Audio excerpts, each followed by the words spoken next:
안녕하세요. 지난 한 달간 있었던 외신 중에서 중요한 몇 가지를 집중적으로 살펴보는 컨스피러시 뉴스 시간입니다. 지난 한 달간 중요한 소식들이 매우 많았죠. 두 번의 영국 테러가 있었고요. 트럼프의 사우디아라비아 방문과 사우디와 카타르의 단교 사태, 그리고 미국의 파리 기후협정 탈퇴가 있었습니다. 이제는 러시아 게이트는 상대적으로 덜 중요한 소식이 되어버렸습니다.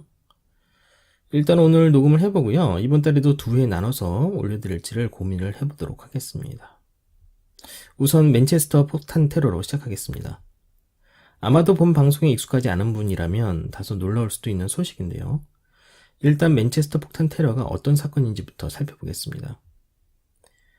지난 5월 22일 밤 10시 33분경 영국 맨체스터에 위치한 맨체스터 아레나에서 미국의 가수 아리아나 그란데의 공연이 끝난 직후 공연장 밖에서 자살 폭탄 테러가 발생하여 22명이 사망하고 50여 명이 부상당한 사건입니다. 영국 당국은 22살의 리비아계 영국인 살만 아베디가 자살 폭탄 테러를 저질렀고 현장에서 사망했다고 공식 발표를 했습니다. 사건이 보도된 후 IS는 자신들의 소행이라고 밝혔죠. 영국에게는 2005년에 있었던 런던 지하철 폭탄 테러 이후 가장 큰 테러 사건이었고 전 세계가 충격에 빠지고 애도를 표했습니다. 약간 이상한 조짐이 보이기 시작한 건요. 적어도 저에게는요. 24일 날 영국의 총리인 테리사 메이가 미국 정보부가 사건에 대한 정보를 흘리고 있다라고 불만을 표출한 겁니다. 당시 기사를 보면요. 전적으로 받아들일 수 없다라는 매우 강경한 표현을 쓴 것을 알 수 있습니다. 그녀의 표현에 비해서 사실 미국 정보부를 통해서 언론에 나온 내용은요. 그리 대단한 건 아니었습니다. 테러범 살만 아베디에 대한 약간의 개인정보였죠. 영국 총리는 테러범에 대한 상세한 정보 공개가 피해자들의 가족들과 영국인들에게 고통을 줄 수 있다. 이렇게 말을 했습니다. 그리고 영국 내무 장관인 앰버 버드는요. 미국 정보부가 추가 정보를 공개하지 말 것을 요구하기까지 했습니다. 영국과 미국 사이의 갈등이 이렇게 표면화된 후 며칠이 지나자 흥미로운 기사들이 올라오기 시작합니다. 폭탄 테러의 범인인 아베디가 최근까지 리비아와 시리아에 체류하면서 리비아 이슬람 전사그룹의 훈련을 받은 것이 드러난 것입니다. 이것이 큰 뉴스거리가 되는 이유는요. 영국은 나토 소속으로 미국과 함께 리비아의 가다피 정권의 교체를 위해 리비아 반군인 리비아 이슬람 전사그룹을 지원했었기 때문입니다. 이 사실은 영국의 정보부인 MI5의 데이비드 쉐일러 씨의 내부 고발에 의해서 처음 옛날에 알려졌었고요. 영국의 가디언지는 2013년 3월 8일 특종 기사에서 요르단 정보부를 인용하여 영국과 프랑스가 미국이 주도하는 시리아 반군 지원에 가담했음을 폭로했습니다. 서방이 마음에 들지 않는 상대 정보를 끌어내기 위해 반군을 지원하는 건 오래된 전술이죠. 유튜브에 가시면요. 힐러리가 이와 같은 전술을 직접 설명하는 영상도 있습니다. 당시 미국과 영국 등이 무하마드 가다피 정권 교체를 원했던 표면적인 이유는요. 그가 독재자이며 자국민들을 화학무기로 공격했다라는 이유였지만 사실 가장 큰 이유는요. 리비아가 아프리카 최대 산유국이고 범아프리카 통화인 디나르를 발행해서 미국 달러를 대신해서 그 디나르를 석유 결제에 사용하려고 했기 때문이죠. 이 이야기는 제가 언젠가 방송에서 말씀드린 적이 있었는데요. 당시 국무부 장관이었던 힐러리 클린턴이 수신인으로 되어 있는 2011년 4월 2일자 국무부 이메일에 적혀 있었던 내용입니다. 현재는 기밀 해제되어서 공개가 되어 있습니다. 이야기는 이제부터 시작입니다. 맨체스터 테러범 살만 아베디의 아버지인 라마단 아베디 또한 같은 리비아 이슬람 전사그룹 출신으로 2011년 리비아 정권 교체 당시 반군에 참여했었습니다. 결국 리비아의 가다피 정권이 무너지면서 아베디 가족은 영국으로 이민을 옵니다. 리비아 이슬람 전사그룹이 영국에게 이로운 테러 단체가 아니었다면 당연히 이민은 허용되지 않았겠죠. 그렇다면 영국은 자신이 지원하는 리비아 이슬람 전사그룹에 속한 살만 아베디를 과연 모르고 있었을까요? 이번 테러 사건을 더욱 이해하기 어렵게 하는 것은 그가 자살 테러를 정당화하는 등의 발언과 행동으로 영국에 있는 이슬람 단체에 의해 신고가 된 전력이 5차례나 있었다는 점입니다. 그리고 이건 결정타인데요. 미국의 FBI가 살만 아베디를 2016년 테러 감시 리스트에 올려놓고 이와 같은 사실을 영국 당국에 통보했다고 합니다. 올해 1월에요. 1월 당시만 해도 아베디는 유명한 정치인을 암살할 계획을 가지고 있었다고 합니다. 그의 계획이 변경된 것이죠. 결국 영국은 살만 아베디가 테러를 준비하고 있다는 사실을 알고 있었을 가능성이 매우 높다는 뜻입니다. 만약 그렇다면 왜 영국은 묵인했을까요? 영국은 현재 브렉시트를 위해 유럽연합과 협상을 진행 중에 있습니다.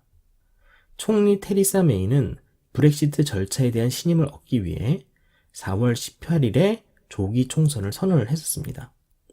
총선의 일정을 앞당겨서 6월 8일에 총선을 갖자는 거죠. 4월 18일 당시 메이가 이끄는 노동당은요, 제러미 코빈의 노동당에게 20% 이상 앞서고 있었습니다. 메이 총리는 하원에서 보수당의 의석수를 50에서 60으로 늘려서 과반수 이상을 차지하기를 원하고 있었죠. 만약 맨체스터 테러와 같은 사건이 발생하면 유럽연합의 국경 개방 정책 등에 반대하고 브렉시트를 주장하는 보수당이 표를 얻는데 도움이 되지 않을까요? 자신들이 가장 큰 사건의 수혜자임은 분명해 보입니다. 맨체스터 테러 사건이 미국의 CNN에 보도되자 CNN은 전문가인 폴 브룩싱크 씨를 초빙해서 이번 사건에 대한 의견을 물었습니다. 브룩싱크 씨는요, 자살 폭탄이 아마도 이번 테러 사건의 원인이겠지만 우익 극단주의자들이 꾸민 음모의 가능성을 고려해야 한다는 의견을 내놓았습니다. 직접 인용입니다. 유럽에서 최근 몇 달 동안 테러를 이슬람 교도들의 탓으로 돌리기 위해 많은 위장 작전들이 있었음을 유의해야만 합니다. 우리는 최근 몇 달간 독일에서 그걸 목격했습니다. 브룩싱크 씨가 언급하고 있는 위장 작전은요, 역시 컨스피러시 뉴스에서 보도했던 사건입니다. 28세 독일군 중위가 시리아 난민으로 거짓 등록한 뒤에 비엔나 국제공항 화장실에 숨겨놓은 권총으로 테러를 저지르려고 하다가 체포된 사건이죠. 독일 또한 9월 달에 연방선거를 앞두고 있는 상황입니다. 이 위장작전을 함께 실행하려고 했던 24살의 공범도 체포되고 그들의 등록되지 않은 무기 등이 압수되었다는 추가 소식이 나온 지 얼마 되지 않았습니다. 선거를 앞둔 시점에서 이런 류의 위장작전은 반이슬람 분위기를 주장하여 보수당에게 유리한 국면이 될 것은 분명한 것이죠. 그렇다면 미국 정보부는 왜 살만 아베디한 정보를 흘렸을까요? 언론에서는 이 기회를 이용해서 트럼프 정부가 어쩌고저쩌고 하면서 헤드라인을 올려서 트럼프 탓을 하고 있지만요. 사실 미국의 정보부들은 현재 러시아 게이트의 중심 세력입니다. 트럼프 정부를 견제하고 있지 전혀 협력하고 있지 않습니다. 그럼 왜 미국의 정보부들은 살만 아베디의 정보를 언론에 흘렸을까요? 이런 상상은 해볼 수 있을 겁니다.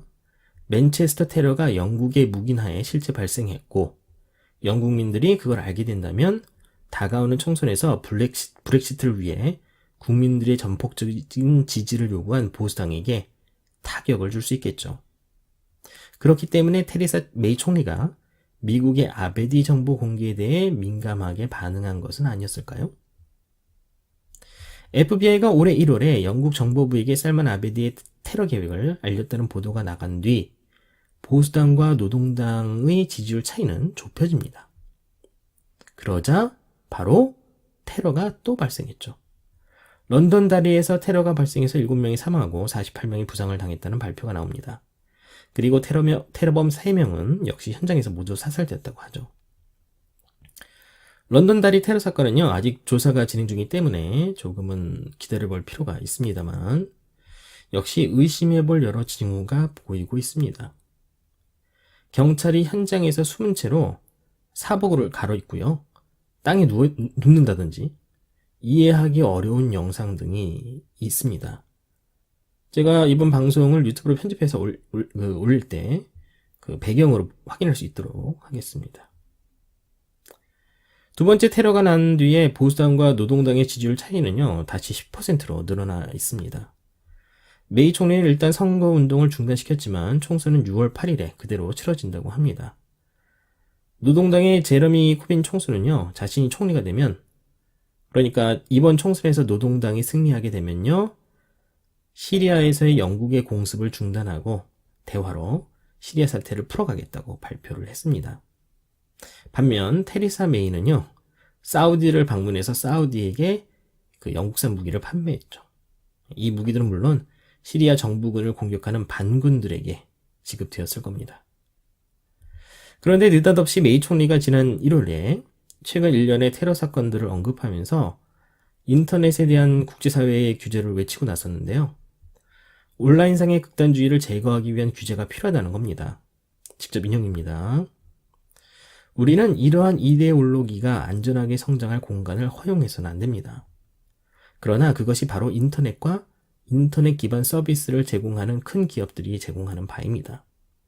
우리는 민주정부들과 연합하여 극단주의와 테러 계획이 퍼지는 걸 막기 위해 사이버 공간을 규제하는 국제조약을 필요로 합니다. 메이 총리는요, 지난 3월 달에도 정부가 통제하고 규제하는 새로운 형태의 인터넷의 필요성을 주장했었습니다. 이렇게 말했었죠.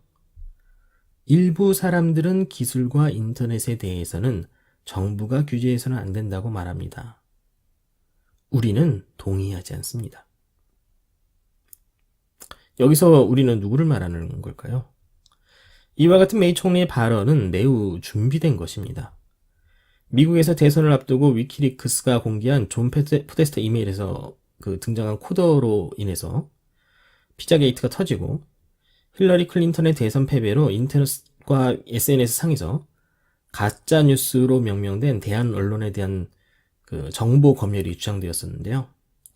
사실은 온라인 규제에 대한 목소리가 처음 엘리트들에 의해서 구체적으로 나온 것은 2014년 다보스 세계 경제 포럼이었습니다. 당시에는요, 임박한 월드와이드 웹넷의 중립성의 최후라는 표현을 썼었죠. 이 글로벌리스트들이 모이는 주요 회의들의 안건들을 잘 기억해둘 필요가 있습니다. 올해도 6월 1일에서 3일까지 빌더버그 회의가 미국 버지니아 주에서 열렸었죠. 안건들 이야기가 나온 김에 한번 살펴보죠. 제가 쭉 나열해보겠습니다. 첫 번째, 트럼프 행정부. 두 번째, 대서양 연안 국가들의 관계. 세 번째, 대서양 연안 국가들의 방위동맹. 네 번째, 유럽연합의 방향. 다섯 번째, 세계화가 늦춰질 수 있는가. 여섯 번째, 일자리, 소득, 실현되지 않은 기대치. 일곱 번째, 정보와의 전쟁.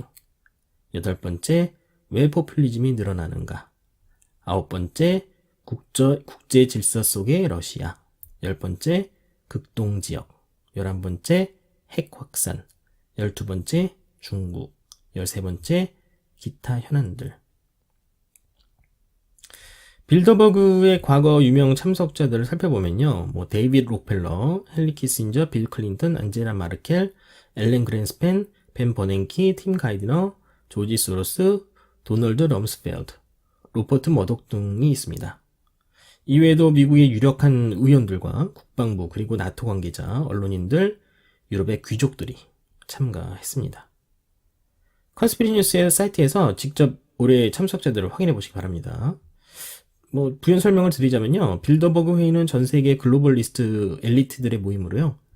참석자 명단이 요즘은 이제 공개가 된다고 하는데요. 그 참석자 명단에 포함된 사람들만 참석하는 것은 아닙니다.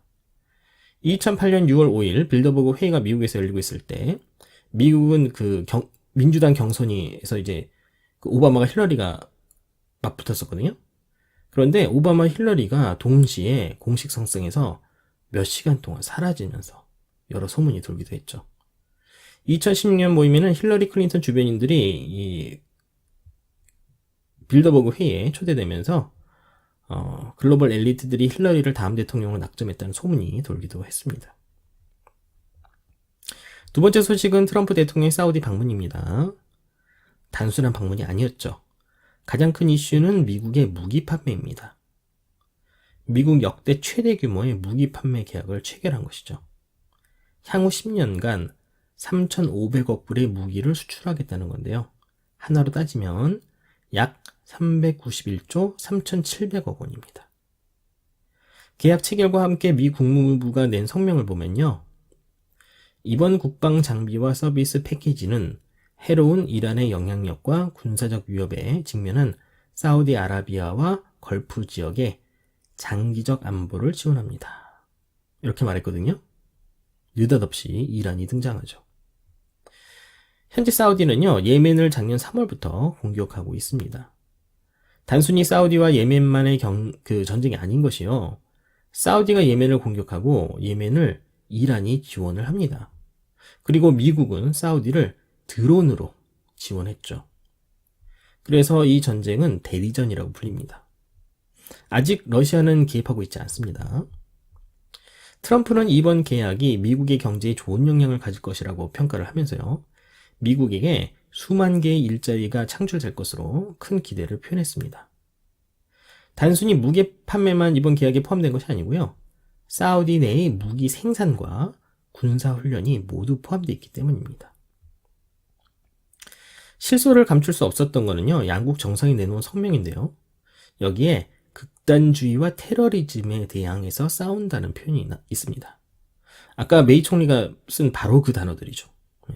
우연 일치가 아닌 것입니다. 그런데 극단주의와 테러리즘의 최대 지원국이 바로 사우디아라비아죠. 물론 카타르도 있긴 하지만 가장 중심은 사우디아라비아입니다. 사우디가 극단주의 테러리즘과 싸운다고 하고 미국이 이를 돕는다고 하면 누가 누구와 싸운다는 의미인지 헷갈리기 시작합니다. 이건 농담처럼 하는 얘기인데요. 자문역으로 사우디 방문에 참여한 트럼프의 딸 이방카는요. 사우디의 여권 향상을 위한 노력을 고무적이다라고 표현하는 성명을 발표했습니다. 그런데 2016년 세계 성평등 지수를 기준으로 사우디아라비아는요. 총 144개 국가 중에 141등입니다. 2015년 순위를 보면요. 총 145개국 중 사우디는 134위였고요. 어떻게 보면 순위가 더 내려간 것이죠. 사실 진전이 전혀 없는 것은 아니었는데요. 사우디는 여성이 국가가 제공하는 공공서비스를 받으려면 남성 보호자의 허가를 필요로 했던 법을 없앴습니다. 그리고 정말 우연히도요. 이방카 트럼프가 추진하는 여성 사업가들을 지원하는 펀드에 사우디와 아랍에미리트가 총 1억 불을 기부한다는 내용을 세계은행이 발표를 합니다. 상대국의 대통령 딸까지 챙겨주시고 사우디는 돈 쓰는 데 있어서는 매우 꼼꼼하시죠. 그나마 여성들을 위해서 쓰인다니 다행이긴 합니다. 트럼프의 사우디아라비아 공식 방문을 정리해보죠. 이번 트럼프의 사우디 방문 및 무기 판매 계약은 몇 가지 문제점이 있습니다. 2002년 미국의 상원 및 하원 정보위에서 공동으로 9.11 사건을 조사한 결과를 담은 보고서 중 누락된 28페이지가 드디어 공개가 됐죠. 공개 시기는 작년 오바마 행정부의 말기였습니다. 이 28페이지의 문건은 9.11의 배후로 사우디를 지목하고 있었습니다. 오바마는 당시 여야 의원들에게 직접 전화를 해서 사우디에게 책임을 물으려는 법안을 통과시키지 못하도록 로비를 했었죠. 트럼프도 마찬가지입니다. 이번 방문에서 9.11에 대한 사과를 요구하지 않았습니다. 그리고 사우디로의 무기 수출은 결국 해당 지역에서의 테러 단체들에게 이 미국산 무기들이 넘겨지는 것을 의미합니다. 테러와 극단주의와 싸우기 위해서라는 공동 성명의 내용과 상충되죠. 정말 중요한 건요. 트럼프가 사우디를 방문한 후에 중동의 순위파 중심의 마치 유럽의 나토와 같은 집단 방위 조약이 체결될 필요가 있다라는 이야기가 나오기 시작합니다. 트럼프는 유럽 나토에 대해 각 회원국들에게 분담금을 올릴 것을 요구했었죠. 거의 자포자기 상태가 된 독일의 메르켈 총리는요. 유럽이 누구에게 의존하지 않고 스스로 국방에 책임을 져야 할 것이라는 말을 하기도 했습니다. 어떻게 보면 미국이 국가적으로 손해를 보면서 우방국의 국방을 책임지지 않겠다는 트럼프의 미국 우선주의 정책과 중동의 나토 탄생은 같은 방향인 것처럼 보이긴 합니다. 중동 국가들이 스스로 국방을 책임지게 한다는 논리죠. 물론 미국은 회원국의 지위로 참여하겠지만요. 현재 중동의 나토에 대해 사우디와 함께 할 국가로는 아랍에미리트, 이집트, 요르단이 가장 먼저 언급되고 있습니다. 이들이 상대하게 될 국가는 바로 이란이죠. 유럽의 나토가 현재 러시아를 겨냥하고 있는 것처럼 새로운 중동의 나토는 이란을 겨냥하게 될 것입니다. 오늘까지도 카타르를 놓고 사우디 주변 국가들이 단교를 선언하는 등 일이 크게 번지고 있는데요. 이 모든 것이 트럼프의 방문과 시기적으로 일치하는 것이 우연이 아닐 겁니다.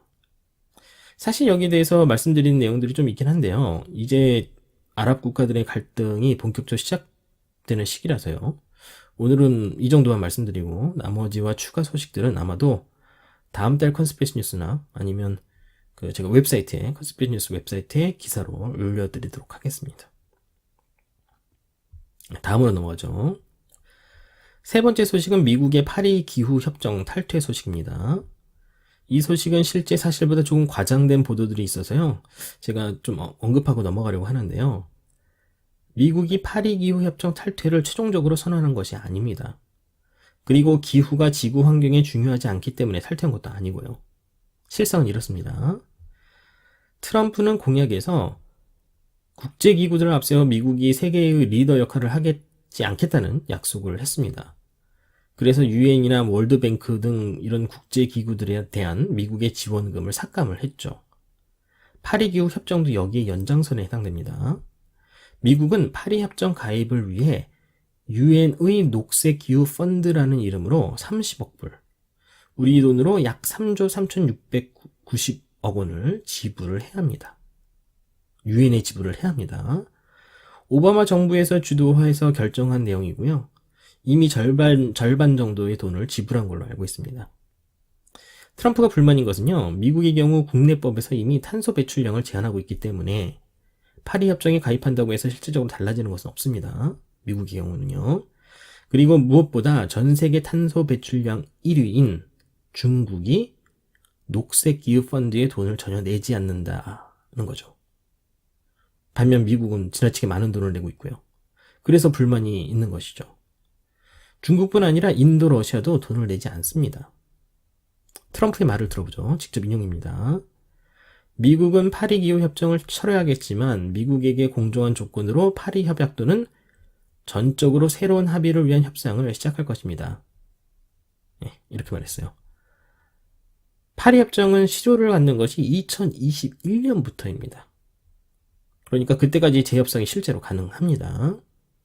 제가 보기에는 이번 탈퇴 발표가 미국에게 할당된 분담금을 깎으려는 시도로 보입니다. 음모론계에서는 지구온난화가 인간의 활동의 결과라는 증거가 없다 이렇게 주장하기도 하는데요. 이건 오늘 소식에서는 논외로 치겠습니다. 나중에 기회가 되면 판도의 상자에서 소개하도록 하죠. 제가 자료도 이미 준비를 해놨습니다. 다음은 기쁘다가도 슬픈 소식인데요. 올해 4월 12일자 컨스피러시 뉴스에서 미 연준을 감사하는 법안이 상정되다라는 기사를 올려드렸었습니다. 오바마 정부 시절에 이미 2차례 미 연준을 감사하는 법안이 하원을 2번이나 통과했었는데요. 민주당 의원들이 반대하는 바람에 상원은 통과하지 못해서 실패를 했었죠. 트럼프 정부가 들어서고 나서 연준을 감사하는 법안 통과의 가능성을 오바마 정부 때보다 높게 되는 이유가 있습니다. 상원과 하원을 이 다수를요 모두 공화당이 차지하고 있기 때문입니다. 미 하원의 감독 및 정부개혁위원회 의장은요 제이슨 샤페츠 의원이 맡고 있는데요. 결국 그가 이 법안을 승인을 했습니다. 그러면 이제 표결까지 가게 되는데요. 정말 이상한 일이 벌어졌습니다. 이 법안을 승인하고 얼마 지나지 않아 샤페츠 의원이 정계 은퇴를 발표한 겁니다. 이분은요 유타 출신의 떠오르는 젊은 하원 의원입니다. 아까 말씀드린 대로 하원의 감독 및 정부개혁위원회장을 맡고 있고요. 현재는 힐러리 클린턴이 국무장관 시절에 비리와 실책에 대한 조사를 담당하고 있기도 합니다. 은퇴를 발표한 다음에 유타 지역의 그 라디오 방송 인터뷰에서요. 그는 은퇴 발표 이후로 가족들과 더 많은 시간을 보내기 위해서라고 이렇게 밝혔거든요. 근데 이상한 건 그 전에 인터뷰에서는요. 자신의 여러 정치 계획들을 말한 바가 있어서요. 이번 그의 갑작스러운 그 은퇴 발표가 이해가 되지 않습니다. 그런데 이제 들리는 소문에 따르면요. 언제까지나 소문이긴 합니다만 그가 협박을 받고 있다고 합니다. 그의 자녀들에 대한 협박이 있었다는 소문이 전가에서 돌고 있다고 하더라고요. 많은 분들이 주목하는 우연이었는데 좀 아쉽습니다. 한 가지 소식만 더 간단히 다루고 오늘 방송을 마무리하겠습니다. 프랑스 대선 이야기입니다. 프랑스 대선 결선 투표에서 앙마르슈 소속의 에마뉴엘 마크롱 후보가 66.06%를 득표하여 33.94%를 얻은 국민전선의 마린 르펜 후보를 누르고 대통령에 당선되었습니다. 마크롱은 매우 특이한 이력이 있는데요. 사실은 그 특이한 이력이라는 게 정치 이력이 전무하다는 겁니다. 그럼 이분이 대선에 출마하기 전에 무엇을 했느냐? 이전 정부에서 경제부 장관을 지냈죠. 참고로 지난 정부 때 프랑스 경제는 아주 좋지 않았습니다. 이분을 지지하고 나선 것은 표면적으로 그 올랑드 전 대통령이고요. 그리고 마크롱은 장관이 되기 이전에는 로스차일드 은행에서 일을 했었죠. 미국의 오바마 대통령은 마크롱에 대한 공개의 지지를 그 TV 중계를 타기도 했습니다.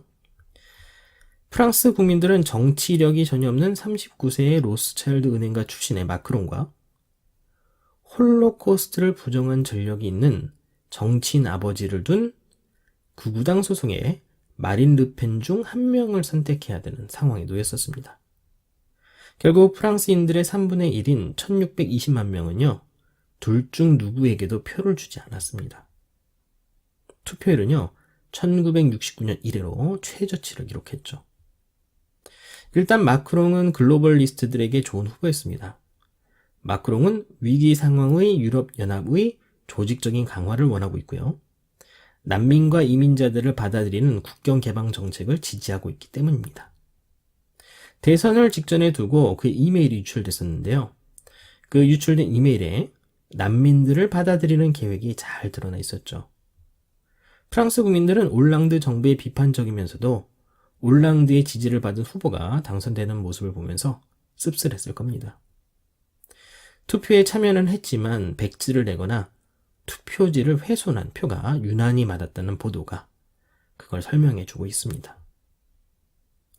선거를 코앞에 두고 이메일이 유출되자 마크롱은 러시아의 해킹이라고 주장을 했었습니다. 대선이 끝나고도 이메일 해킹에 대한 수사가 지속이 되었는데요. 공식 발표가 결국 나왔죠. 러시아가 해킹을 했다는 증거가 없다 였습니다. 발표 내용을 그대로 소개한다면요. 해킹이 워낙 평범하고 단순해서 사실상 누구든지 할 수 있었다. 이게 발표였습니다. 어느 나라의 어느 개인일 수도 있다.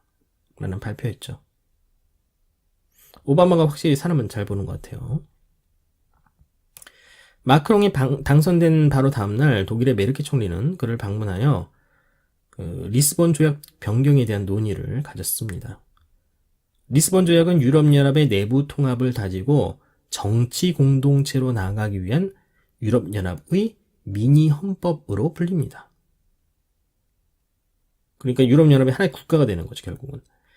영국의 브렉시트 결정, 그리고 동시에 트럼프, 푸틴과 같은 탈글로벌리즘을 외치는 리더들의 등장으로 위기에 놓인 유럽연합을 오히려 강화하는 방향의 강경책을 택하는 것으로 유럽연합의 중심인 두 국가의 정상이 동의한 것이죠.